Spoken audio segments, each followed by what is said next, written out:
하나님께서 이 시간 우리에게 주시는 말씀은 구약의 말씀 느헤미야 8장 1절로 6절입니다.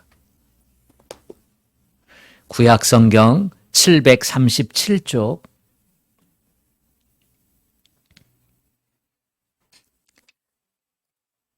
구약 성경 737쪽 느헤미야 8장 1절로 6절 말씀, 하나님의 말씀을 다 같이 함께 합독하겠습니다. 시작. 이스라엘 자손이 자기들의 성읍에 거주하였더니 일곱째 달에 이르러 모든 백성이 일제히 수문 앞 광장에 모여 학사 에스라에게 여호와께서 이스라엘에게 명령하신 모세 율법책을 가져오기를 청하매 일곱째 달 초하루에 제사장 에스라가 율법책을 가지고 회중 앞 곧 남자나 여자나 알아들을 만한 모든 사람 앞에 이르러 수문 앞 광장에서 새벽부터 정오까지 남자나 여자나 알아들을 만한 모든 사람 앞에서 읽음에 뭇 백성이 그 율법책에 귀를 기울였는데 그때 학사 에스라가 특별히 지은 나무 강단에 서고 그의 곁 오른쪽에 선자는 마따다와 스마와 아나야와 우리야와 힐기야와 마아세아요. 그의 왼쪽에 선자는 부다야와 미사엘과 말기야와 하숨과 하스바다나와 스가랴와 무술람이라.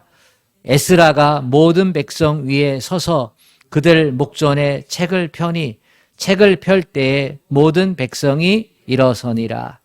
에스라가 위대하신 하나님 여호와를 송축하며 모든 백성이 손을 들고 아멘 아멘 하고 응답하고 몸을 굽혀 얼굴을 땅에 대고 여호와께 경배하니라.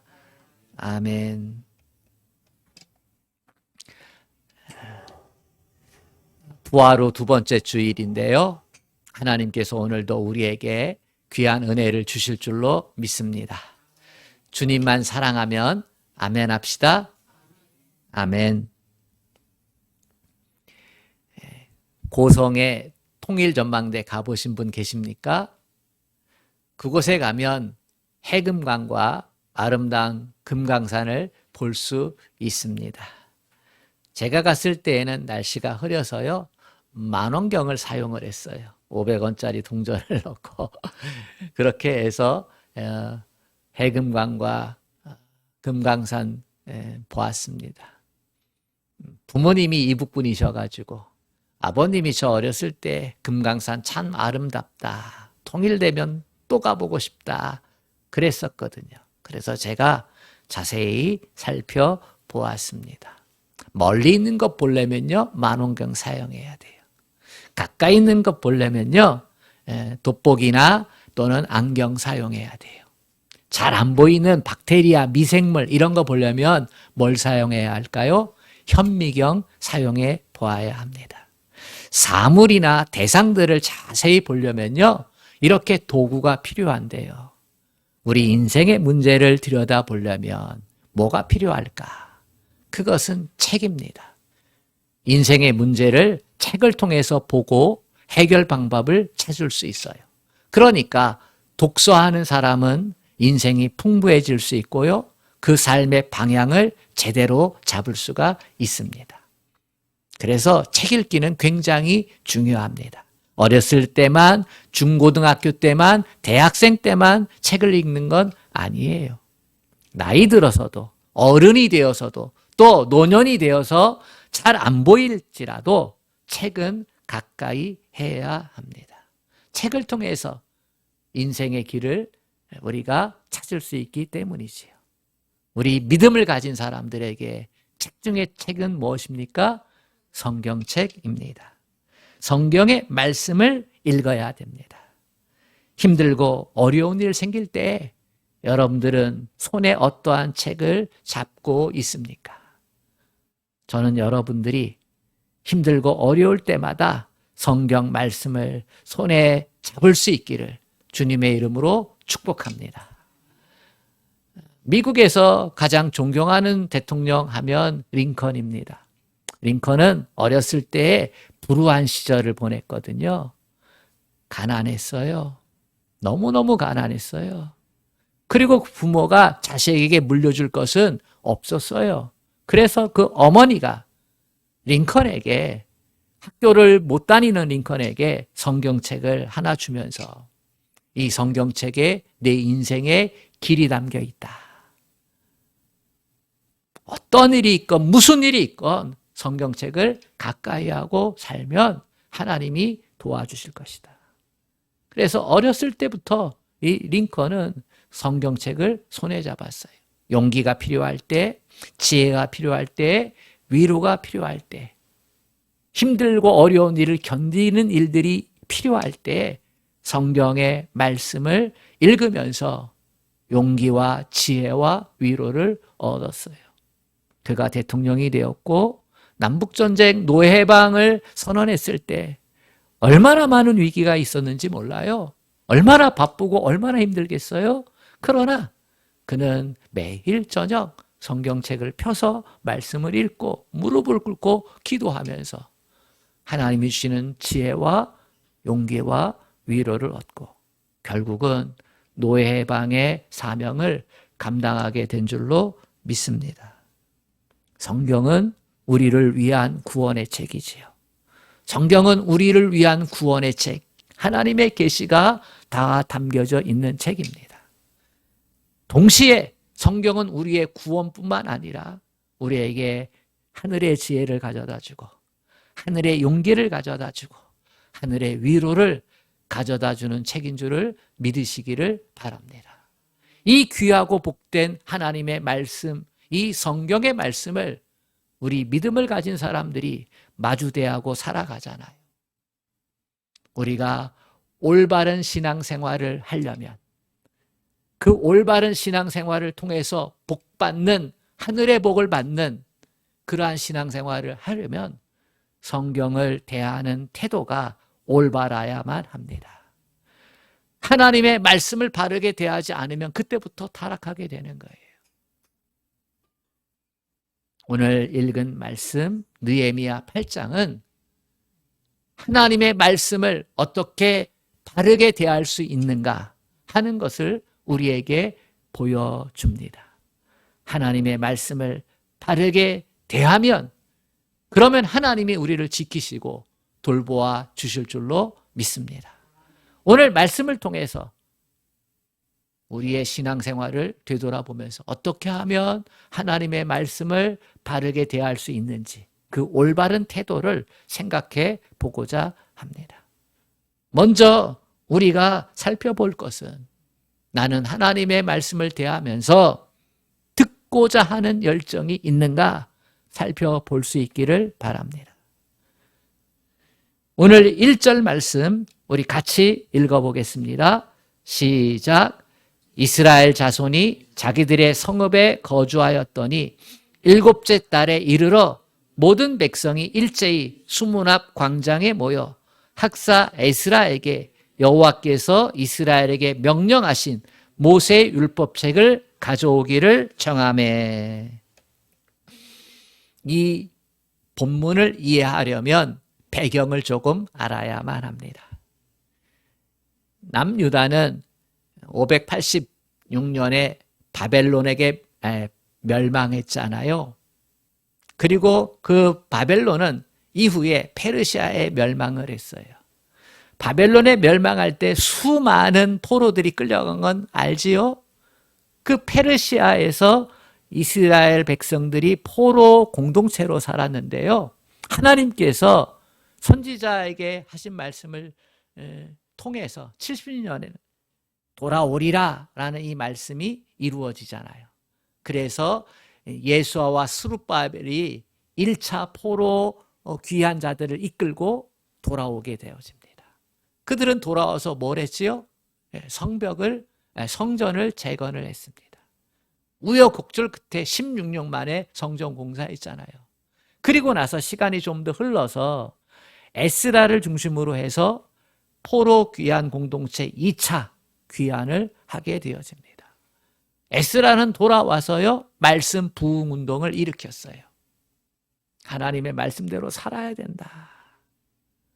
그리고 시간이 흘러서 포로 공동체 세 번째 3차 귀환이 있었어요. 이때는 느헤미야를 중심으로 해서 돌아오게 되어집니다. 근데 느헤미야가 포로 공동체를 이끌고 남아있는 그들을 이끌고 돌아오게 된 배경이 있어요. 그것은 이 느헤미야 마음 가운데 예루살렘에 무너진 성벽이 자꾸 마음에 걸리는 거예요. 성전은 재건해 놨는데 성의 성벽이 무너져 내려 있어. 그러면 외적의 침입으로부터 지킬 수가 없잖아요. 근데 이게 자꾸만 그의 마음에 거룩한 불안감이 생기는 거예요. 그래서 왕의 사랑을 받던 관리였던 이 느헤미야가 왕에게 부탁을 하는 거예요. 왕이요, 내가 왕을 중심으로 섬겼는데 내 마음 가운데 고민이 있습니다. 자꾸 부담이 생깁니다. 내 백성, 고난받았던 내 백성, 그들이 성벽이 무너진 것이 보수가 안 돼. 그래서 위기 가운데 있습니다. 나를 보내서 그 성벽을 보수하게 하소서. 근데 왕이 이 느헤미야를 귀하게 여겼어요. 이뻐했어요. 사랑했어요. 그래서 이 느헤미야를 팔레스타인, 이스라엘의 총독으로 삼아가지고 물자를 보내주고 사람을 보내줍니다. 같이 가고 싶은 사람 다 데리고 가. 그렇게 해서 포로 공동체 3차 귀환하는 자들을 이끌고 예루살렘으로 돌아와요. 그리고 제일 먼저 뭘 했죠? 성벽 재건하는 일을 했어요. 그러나 성전 재건할 때도 방해꾼들이 있었는데 성벽을 재건할 때도 방해꾼들이 있었어요. 우여곡절 속에 성벽을 재건을 합니다. 그리고 그 포로 공동체의 3차 귀환한 자들이 예루살렘에 자기의 정착지를 찾아서 정착을 하고 7개월 되었을 때에 그들이 오늘 요청을 하는 거예요. 누구에게? 학사 겸 선지자였던 에스라에게. 에스라는 말씀 운동을 일으켰는데요. 처음에는 호응했지만 그들은 여전히 옛날 구태의연한 불신앙의 모습을 버리지 못했거든요.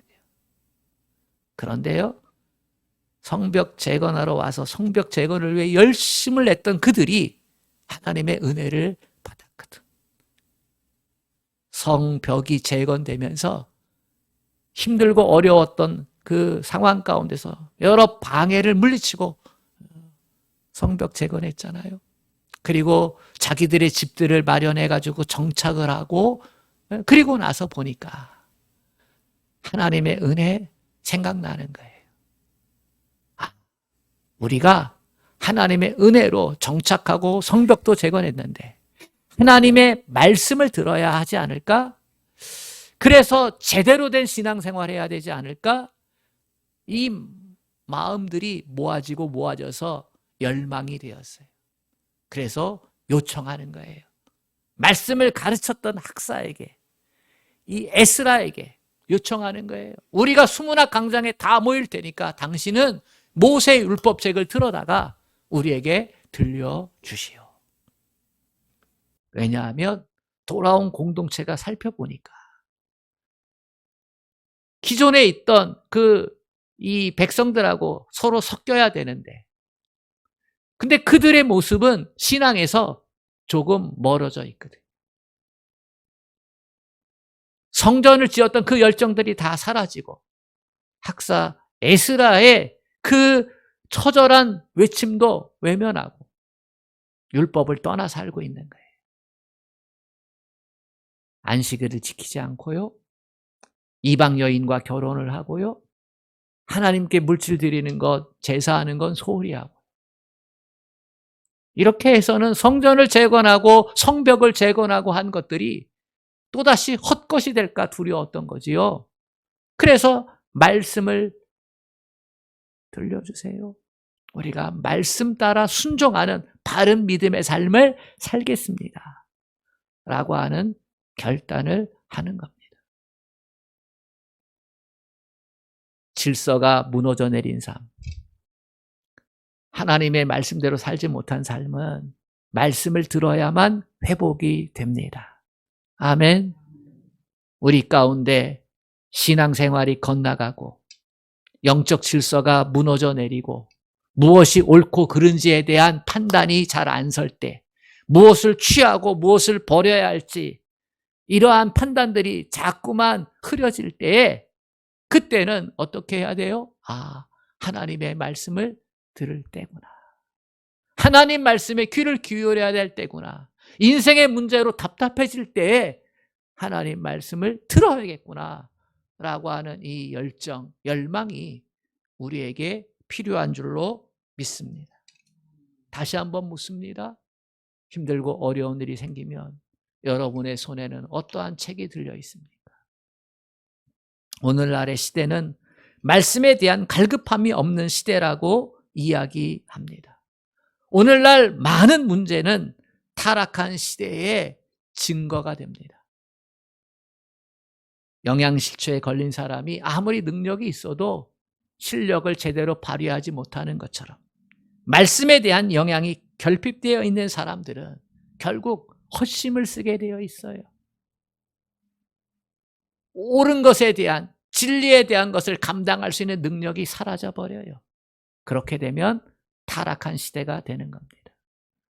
우리가 정의가 무엇인지 모릅니까? 사랑이 무엇인지 모릅니까? 진리가 무엇인지 잘 모릅니까? 알면서도 행할 능력이 없는 거지요.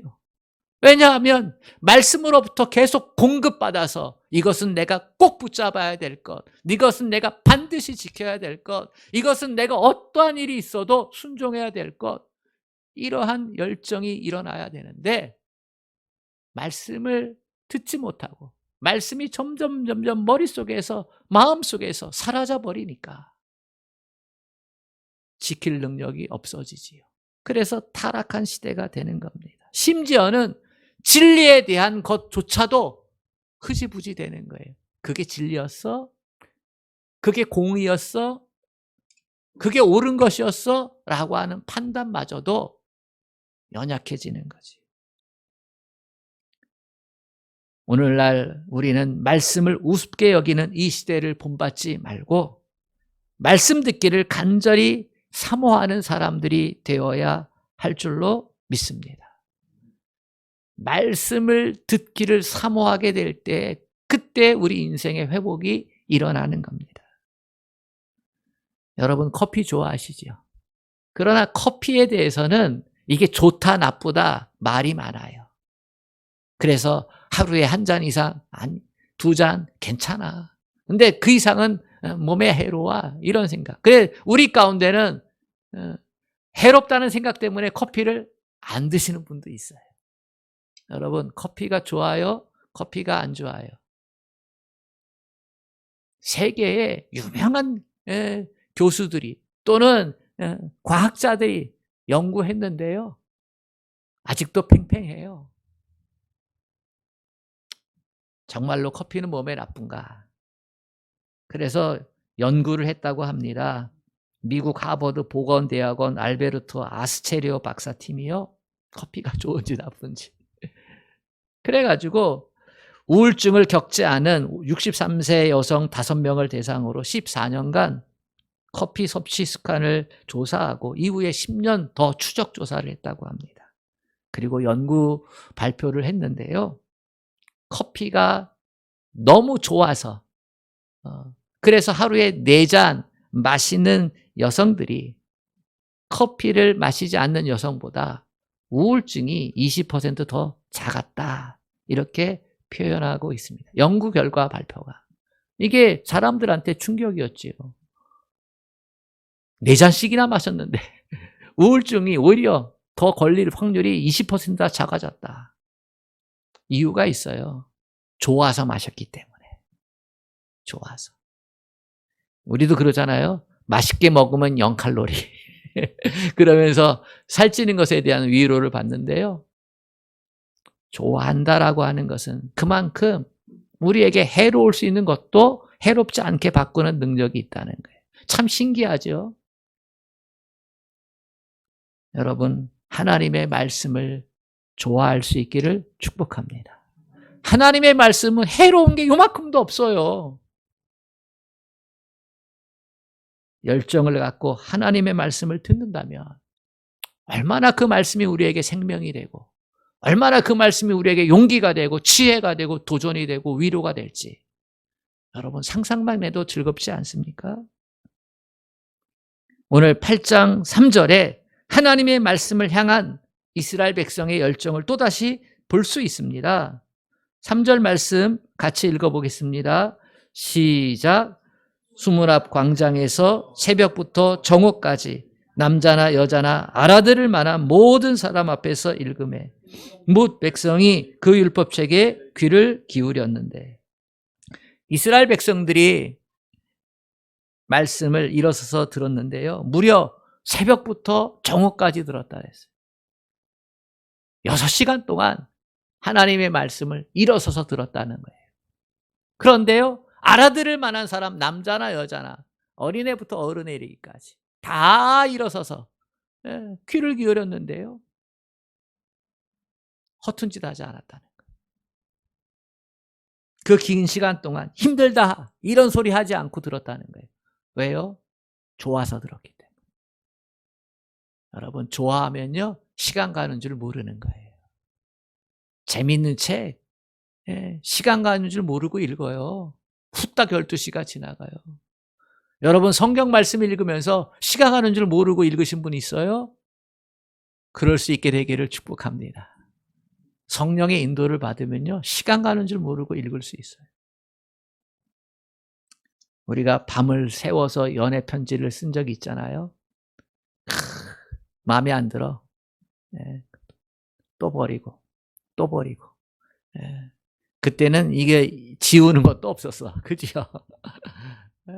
또 우리가 좋아하면요 피곤한지도 모르고 해요. 그렇습니다. 우리에게 하나님의 말씀을 좋아하는 태도가 필요합니다. 자발적으로 스스로 말씀을 듣고자 하는 이 열정, 열망이 필요합니다. 말씀을 가까이 할 때 그때 하나님께서 우리에게 생명이 사라지는 그 은혜를 주십니다.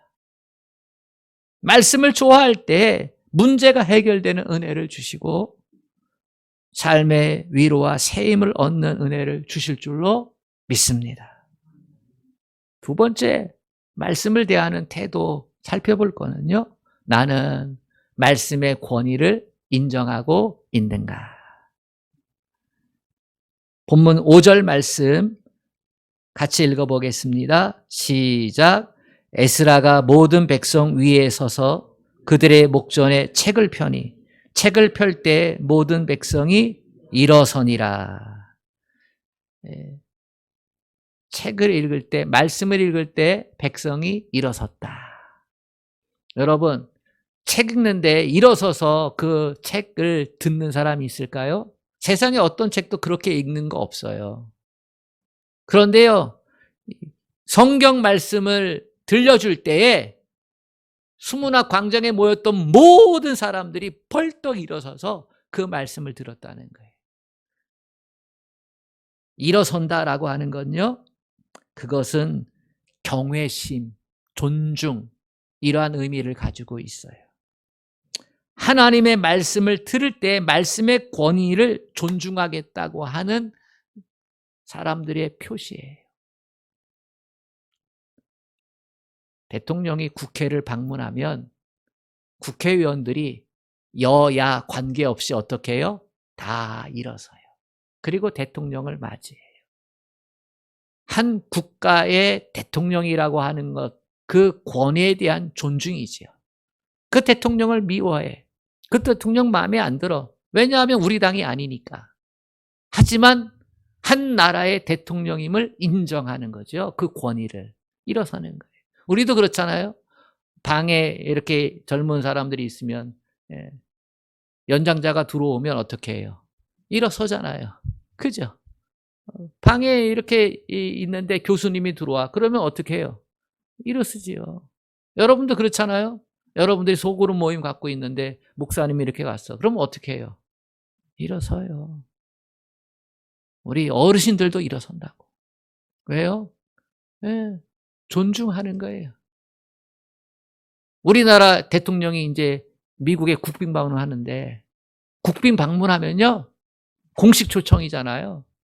그러면 거기 가서 국회 연설할 수도 있어요. 자기네 대통령 아닌데도 불구하고 상원에 가면 상원, 하원에 가면 하원, 의원들이요 다 일어나요. 그리고 박수치고 환영해요. 왜요? 존중, 경외하는 모습이 있기 때문이죠. 사람에 대한 존중도 있는데요, 하나님에 대한 존중, 하나님 말씀에 대한 존중과 경외심이 있어야 합니다. 하나님의 말씀의 권위를 무시해서는 안 됩니다. 그런데 솔직하게 하나님을 믿는 우리들의 모습을 살펴보면 말씀의 권위가 바닥에 떨어져 있음을 보게 됩니다. 세상의 지식보다 하나님의 말씀에 대한 그 권위를 더 소중하게 여길 줄 아는 그 태도와 자세가 부족하단 말이에요. 하나님의 말씀을 옛날 이야기로 치부하거나 그리스 신화처럼 그렇게 치부하는 그러한 경향성들이 우리 가운데 있습니다. 이것은 매우 잘못된 태도입니다. 하나님 말씀의 권위를 얼마나 인정하고 있는지 우리 자신들을 뒤돌아 보아야 합니다. 10여 년 전에 중국에서 프랑스산 꼬냑 한 병이 경매에 붙여졌는데요, 100만 위안에 팔렸습니다. 우리나라 돈으로 1억 8천만 원이지요. 10여 년 전에 153년 된 포도주라 그랬어요. 그러니까 1858년, 오늘을 기점으로 하면 165년 된 포도주예요. 그게 홍콩의 한 여성에게 100만 위안에 팔렸는데요, 그때 그 포도주 앞에서 주류 전문가들이요 고개를 숙여 포도주에게 경의를 표했대요.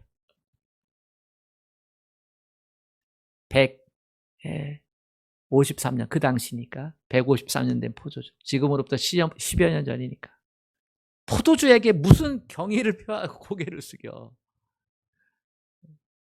그게 오랫동안 숙성되어서 잘 보관되었다, 참 귀하다, 그런 가치를 부여한 거지요. 포도주 한 병에도 가치를 부여하는, 경의를 표하는데, 만왕의 왕 하나님, 우리를 그렇게 사랑하시고 우리를 그렇게 잘 되기를 원하시는 그 하나님, 그 하나님께서 계시의 말씀으로 우리를 복되게 하나님 백성에게 하나님께서 친히 주셨던 이 말씀을 대하는 우리의 자세가, 이 말씀에 대한 경외를 하지 못하면 이 말씀이 우리에게 제대로 받들어 지켜지겠는가.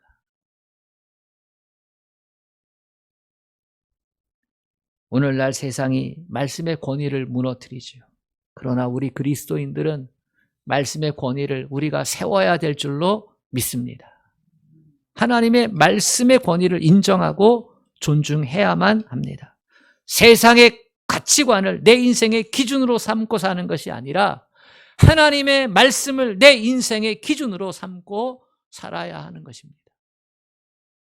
여러분 인생의 좌우명을 세상에서 찾지 마세요. 여러분의 가정의 가운을 세상에서 찾지 마세요. 하나님 말씀에서 찾으세요. 하나님의 말씀을 내 인생의 기준으로 삼고 살 수 있기를 축복합니다. 그렇습니다. 말씀에 대한 자세가 왜 중요하냐? 말씀에 대한 권위를 인정하는 게 왜 중요하냐? 하나님께서 말씀의 권위를 인정하고 사는 사람을 하나님도 존중해 주시기 때문입니다. 나를 사랑하는 자들이 나의 사랑을 입으며 나를 존중히 여기는 자를 내가 존중히 여기리라. 말씀에 대한 권위를 인정해 드리면요, 하나님의 권위를 인정해 드리는 거예요. 그런데 하나님은 놀랍게도 내가 너희도 존중해 줄게, 내가 너희도 귀하게 여겨줄게. 하나님은요 우리의 외모로 너 귀하다 그렇게 생각하지 않아요. 좀 예쁘다고 너 이쁘다 그렇게 하지 않아요. 내가 좀 재능이 많다고 너 귀하다 그렇게 생각하지 않아요. 하나님은 우리가 하나님을 얼마나 사랑하는지, 우리가 하나님을 얼마나 경외하는지, 그거를 귀하게 여기고 그걸 보고 이뻐하신다는 거예요. 아멘. 하나님의 말씀을 존중히 여기고 귀하게 여길 줄 아는 이 태도를 가지시기를 간절히 축복합니다. 세 번째, 나는 얼마나 말씀의 지배를 받고 있는가. 6절 말씀을 같이 읽어보겠습니다. 시작. 에스라가 위대하신 하나님 여호와를 송축하며 모든 백성이 손을 들고 아멘 아멘하고 응답하고 몸을 굽혀 얼굴을 땅에 대고 여호와께 경배하니라. 아멘. 말씀을 대하는 태도를 보면 다 행위적인 동사가 있어요. 말씀을 간절히 요청하고 있잖아요. 요청. 그리고 말씀을 어떻게 해요? 일어서서 들어요. 그리고 말씀을 오늘 어떻게 해요? 들려드리고 나서 아멘 아멘 하고요. 얼굴을 땅에 굽혀서 어떻게 해요? 그렇게 경배해요. 이스라엘 백성들이 말씀을 받을 때 아멘 아멘, 그 말씀이 옳습니다. 그 말씀이 진리입니다. 그 말씀대로 살기를 원합니다. 동의하고 받아들이고 그리고 결단하고. 이게 말씀에 대한 태도지요. 아멘 아멘 한다는 것, 그리고 얼굴을 땅에 대고 하나님을 높인다는 것, 그건 이 말씀을 전적으로 받아들여서 이 말씀대로 살겠습니다 하는 결단의 표시지요. 말씀을 듣는 것으로 끝내지 않고 그거 괜찮네. 오늘 목사님 말씀 특별히 내 마음에 위로가 됐어. 감동이 됐어. 참 좋다. 이렇게 끝나지 않고 그 말씀대로 살겠다. 의지적인 결단이 따라왔다는 거예요. 이것이 우리가 하나님 앞에 말씀을 대하면서 가져야 할 바른 태도의 모습입니다. 사랑하는 여러분, 인생이 잘 되기를 원한다면 하나님의 전적인 지배를 받고 실천하며 살아야 될 줄로 믿습니다. 말씀에 대해서 어떻게 반응하느냐에 따라서 우리의 인생의 결과가 달라진다는 사실입니다. 이 말씀은 저도 두렵고 떨리는 마음으로 마음에 담아야 될 진리예요. 말씀에 대해서 어떻게 반응하느냐, 어떻게 순종하느냐. 참 이것은 저와 여러분 모두에게 숙제이고 끝까지 주님 앞에 갈 때까지의 도전입니다. 청년 때 제 마음을 두근거리게 만들었던 어느 목사님의 말씀, 누가 전했는지도 모르는데 이 말씀은 귀에 담아 있어요. 내가 목회하면서 하나님 앞에 제대로 된 순종을 한 번 이상 했다면 내 인생은 너무나도 달라졌을 것이다. 근데 저도 그 말씀을 듣고 가슴이 뛰었고 두근거렸어요. 그런데 지금 와서 돌아보니 나도 하나님 앞에 제대로 된 순종을 한 번 이상 했을까? 얼마나 많은 하나님의 말씀을 마주대하고 듣고 귀하게 여겼는데 정말로 그 말씀을 전심을 다해 생명을 다해 내가 의지적으로 지키려고 수고하고 애쓰고 힘썼나 하면요, 부끄러워.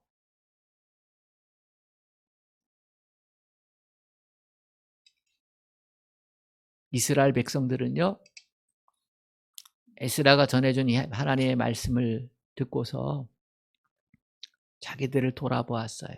그리고 의지적인 결단을 합니다. 안식일을 제대로 지킬 것을 작정하고요, 다 회중 앞에서 우리가 안식일 제대로 지키겠습니다. 이방 여인과 결혼하는 것 끊겠습니다. 하나님 앞에 드려야 될 것, 제대로 안 드린 것 다 회개하고 제대로 드리겠습니다. 하나님의 전에서 봉사하는 것 즐겁게 봉사하도록 하겠습니다. 힘들고 어려운 사람들을 열심히 돕겠습니다. 그들은 그렇게 사람들 앞에서 고백하고 자발적으로 그렇게 서로 결단하고 결심했습니다. 그리고 실제로 느헤미야를 읽어보면요, 그렇게 행한 결과들이 다 기록되어져 있어요. 여러분, 말씀에 대한 순종의 축복은 느헤미야 시대에만 있었던 건 아니에요. 힘들고 어려운 상황에서 주님의 말씀에 순종했던 베드로를 보세요. 밤새 그물질 해가지고 물고기 한 마리 못 잡았잖아요. 새벽녘에 그 피곤한 몸을 이끌고 그물을 세척하고 정리하는데, 그 새벽에 말씀을 전하던 예수님께서 베드로에게 저 깊은 곳에 가서 그물을 던져라. 지금 그물 정리하고 피곤한 몸 들어가서 쉬고 싶은데 다시 저 깊은 곳에 가서 그물을 내려라 하니까, 당신이 전문가요? 이렇게 할 수도 있는데요, 베드로는요 순종해요. 내가 밤새 밤이 깊도록 그물을 던져 한 마리도 못 잡았지만은 내가 말씀에 순종해서 내가 그물을 내리겠습니다. 그리고 죽을 똥 힘을 써서 그 깊은 곳에 가가지고 그물 던지죠. 그리고 그 순종에 대한 결과를 보잖아요. 그물이 찢어지도록 고기가 잡히지요. 여러분, 말씀을 순종하는 건요, 그거는 쉬운 게 아니에요. 어려운 거예요. 우리의 육신이 필요하고 이성적으로 받아들이지 않을 수도 있어요. 고기잡이 전문가는요, 예수님이 아니고 베드로였어요. 이성이 허락되지 않아. 육심도 피곤해. 빨리 가고 쉬고 싶어. 근데 하나님은 내가 컨디션 좋고 시간 많고 물질 있고 이럴 때 순종을 요구하시면 얼마나 좋아. 근데 피곤하고 그리고 힘들고 돈도 없고 또 각종 문제로 스트레스 받고 있는데, 그때 하나님은 해필이면 그때 말씀을 하셔가지고 순종을 요구하신단 말이지. 근데 우리에게는 이 자세가 필요해요. 내가 주의 말씀을 의지하여 그물을 내리리이다. 아멘. 말씀을 전적으로 내가 지키려고 의지적으로 애쓰고 힘쓰고 있느냐. 우리가 말씀을 듣는 건요, 순종하기 위해서예요. 아멘. 위로도 필요하고 지혜도 필요하고 그렇지만 하나님 말씀을 듣는 건 기본적으로 순종하기 위해서다. 그 말씀을 믿고 따르기 위해서다. 아멘. 그래서 어떻게 보면요, 단순한 사람이 은혜를 더 많이 체험해요. 뭔가를 많이 알고 있고 뭔가 똑똑하고 유식한 사람들은요, 그 말씀의 능력을 경험하지를 잘 못해. 이렇게 보면요, 예, 맞습니다. 하나님이 옳습니다 하면서 참 어리석은 것처럼 보일지 모르지만 그렇게 믿고 순종하는 사람이 하나님의 기적의 은혜를 더 많이 경험하더라. 사랑하는 여러분, 말씀에 대해 가져야 할 태도 3가지입니다. 말씀을 듣고자 하는 열정이 있는가? 말씀의 권위를 인정하고 있는가? 말씀의 지배를 받으려고 하는 그러한 의지적인 결단이 있는가? 이 3가지를 다시금 살펴보고 바른 믿음 생활을 통해서 하나님이 주신 놀라운 축복들, 바른 신앙의 모습을 살아갈 수 있기를 주님의 이름으로 부탁합니다. 아멘. 하나님 아버지, 하나님을 대하는 우리의 모습, 하나님의 말씀을 대하는 우리의 모습이 신앙의 바른 모습이 될 수 있기를 소망합니다. 하나님 말씀을 통해서 주시고자 하는 그 놀라운 은혜들을 우리가 늘 생생하게 마주대야 할 수 있는 그러한 모습을 갖기를 원합니다.